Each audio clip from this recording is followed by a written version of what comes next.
Licha ya wasaliti wa Burkina Faso na wa Afrika kutaka kumpindua Captain Ibrahim Traore, lakini ndiye kiongozi maarufu kwa sasa anayependwa na vijana wa Afrika. Kwa nini kapteni huyu ni maarufu miongoni mwa vijana wa Afrika na si kwenye mabara ya Asia, Amerika Kaskazini, Kusini, Australia au Ulaya? Maelfu ya watu walikusanyika kwenye uwanja wa Mapinduzi mjini Ouagadougou siku ya Jumatano tarehe 30 Aprili kumuunga mkono rais wa mpito Captain Ibrahim Traore. Maandamano hayo yaliweza kufanyika baada ya kamanda wa Afrika wa Marekani General Michael Langley kusema mbele ya kamati ya kijeshi ya Senate ya Marekani mapema mwezi Aprili kwamba utawala wa kijeshi na utawala wa Burkina Faso unatumia rasilimali za nchi hiyo, hasa akiba ya dhahabu, kwa ajili ya kujilinda wao wenyewe badala ya kuwalinda raia.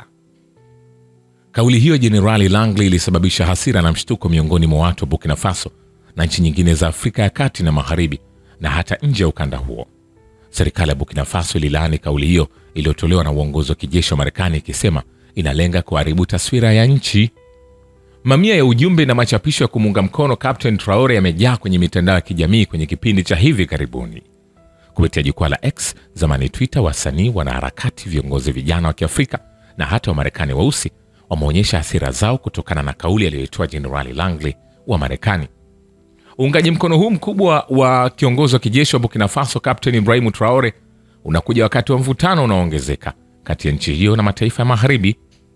Shutuma za ufisadi alizotoa Generali Langley dhidi ya rais wa mpito Captain Ibrahim Traore badala ya kudhoofisha utawala wa kijeshi wa Burkina Faso zimeimarisha hadhi na mvuto wa kiongozi huyo wa kijeshi ambaye umaarufu wake umevuka mipaka kitaifa. Kwa miaka kadhaa Burkina Faso imekumbwa na mashambulizi ya wapiganaji wa kijihadi yaliyosababisha vifo vya maelfu ya watu na kuwafikisha zaidi ya watu milioni 2 kuwa wakimbizi wa ndani. Alipochukua madaraka mnamo Septemba 2022, Captain Ibrahim Traore aliahidi kuwa mapambano dhidi ya ugaidi yatakuwa kipaumbele chake kikuu. Alianzisha kampeni kubwa za ajira za kujitolea katika shughuli za ulinzi wa taifa, akaongeza operesheni za kijeshi na kuimarisha uwezo wa vikosi vya ulinzi. Mtazamo wake wa kishujaa dhidi ya makundi yenye silaha ulimletea uungwaji mkono mkubwa kutoka kwenye kundi kubwa la wananchi. Hata hivyo, umaarufu wa Traore unazidi tu kuongezeka miongoni mwa utawala wa kijeshi na raia. Amefanya mageuzi makubwa ya msingi yanayovutia sehemu kubwa ya jamii. Traore aliimarisha msimamo wa kupinga ubeberu, ambapo alikosoa vikali uingiliaji wa madola ya Magharibi, hasa Ufaransa. Uamuzi wake wa kujielekeza kwa washirika wapya kama Urusi na Iran na kujiondoa kwenye baadhi ya miungano ya ushirikiano wa kikanda kama vile G5 Sahel na ECOWAS umeonekana kama njia ya kudhihirisha mamlaka kamili ya taifa. Mabadiliko haya ya kiusawa wa dunia yamewapendeza sana vijana wanaotafuta uhuru wa kisiasa na kiuchumi. Umaarufu wa Rais Ibrahim Traore miongoni mwa vijana unachangiwa zaidi na msimamo wake wa kupinga ubeberu na hotuba zake za kutetea mamlaka ya taifa. Kwa mujibu wa mwandishi wa habari na mwandishi Sedik Aba, mtafiti mshiriki na rais wa kituo cha kimataifa cha tafakari na tafiti kuhusu Sahel, anasema kwanza kabisa ni msimamo wake wa kupinga ubeberu. Jinsi anavyopinga mataifa ya kigeni kuingilia mambo ya nchi yake inaendana na matarajio ya vijana wengi wa Kiafrika waliokata tamaa na mfumo wa zamani, ambapo mataifa ya Afrika yalikuwa yakipokea maagizo kutoka kwa wakoloni wao wa zamani au kutoka kwa mfumo wa kimataifa. Huu msimamo wa kizalendo na wa kupinga ubeberu umemfanya kuwa maarufu sana kwa vijana. Katika hotuba zake nyingi huwa anasisitiza dhamira yake kurejesha mamlaka na fahari kwa watu wa Burkina Faso. Alionya tarehe 1 Aprili 2025 wakati wa hafla ya kitaifa kwamba hatutakuwa na huruma wala msamaha kwa watu wanaotaka kuzuia maendeleo ya taifa letu. Msimamo huu umewagusa vijana wengi ambao sasa wanajitambulisha na kauli hii ya kupinga mataifa ya Magharibi, kama anavyoeleza Sedik Aba.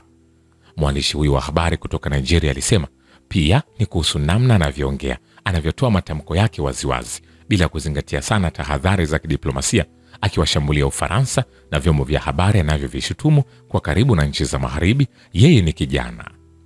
Lakini Daniel Eizenga, mtafiti kutoka kituo cha mafunzo ya kimkakati kwa Afrika kilichoko Washington DC, Marekani, anasisitiza kuwa umaarufu wa Traore kwa wananchi wa kawaida unapaswa kuangalia kwa makini katika muktadha wa kurudisha nyuma demokrasia na ukosefu wa uhuru wa kujieleza. Amesema baada ya kufanya mapinduzi mwaka 2022, Captain Traore alitumia hotuba za kupinga ubeberu kuchochea uungwaji mkono wa kisiasa. Hatua hii inaonekana kuwa maarufu miongoni mwa kizazi kipya kilicho na ufuasi mkubwa katika mitandao ya kijamii, lakini umaarufu wa Traore kwa wananchi wa kawaida una kasoro. Ibrahimu Traore ndiye Sankara mpya wa Afrika.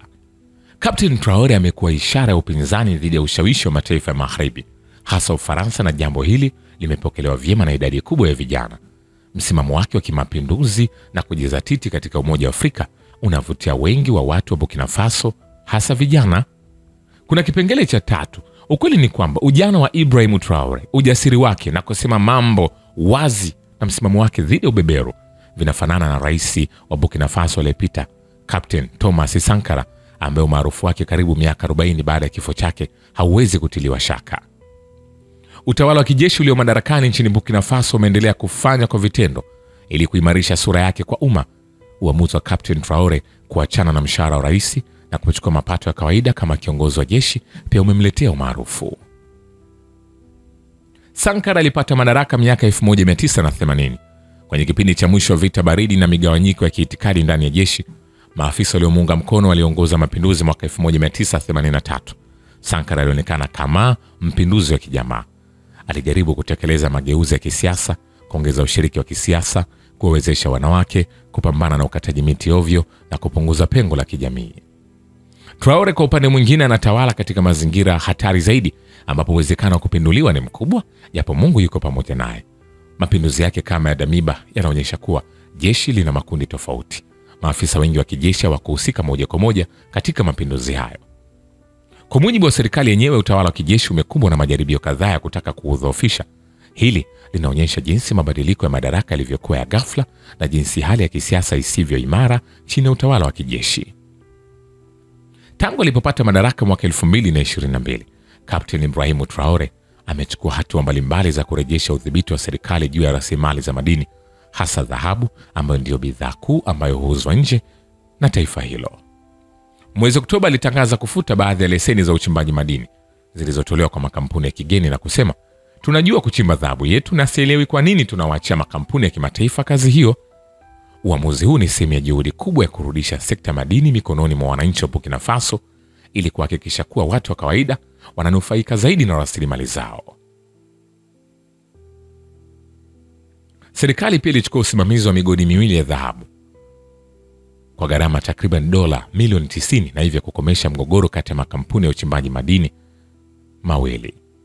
Captain Ibrahimu Traore mara kwa mara ameeleza wasiwasi wake kuhusu juhudi za mataifa ya kigeni kuingilia mambo ya ndani Burkina Faso. Hasa amezishutumu baadhi ya nguvu za kibeberu kwa kutaka kunufaika na utajiri wa nchi hiyo kwa kutumia ugaidi kama chombo cha kuleta machafuko. Anasema, sisi ni waathirika wa utajiri wetu, utajiri ambao mabeberu wanataka kuuchukua kwa gharama yoyote ili kutuweka katika utumwa. Nchi za ESA zimejikita katika mchakato wa kurejesha mamlaka yao kamili, amesema katika mkutano wa kilele wa nchi za ESA mwezi Julai 2024. Katika muktadha huu, Burkina Faso imeimarisha mahusiano na washirika wake wasio magharibi kama Urusi, huku ikijiondoa kutoka kwa baadhi ya washirika wa jadi. Alianza kwa kugeuka dhidi ya Ufaransa, koloni la zamani, ambapo aliwaambia wanajeshi wa Ufaransa waliokuwa nchini humo kuondoka mwanzoni mwa mwaka 2023 na pia kuwaamuru wanadiplomasia waondoke. Mwelekeo huu mpya wa kijiografia unaakisi shauku ya kutanua ushirikiano wa kimataifa na kuimarisha mamlaka ya kitaifa. Ibrahimu Traore, Mungu aendelee kumlinda na kuhakikisha anaendelea kusimama kwa ajili ya mageuzi ya Afrika na asije akakengeuka. Shukran kwa Babu Kivita na Historia ya Dunia. Mimi ni Richard Shio, The Rich Voice. Ni follow Instagram na TikTok kama Rich Voice Official. Asante.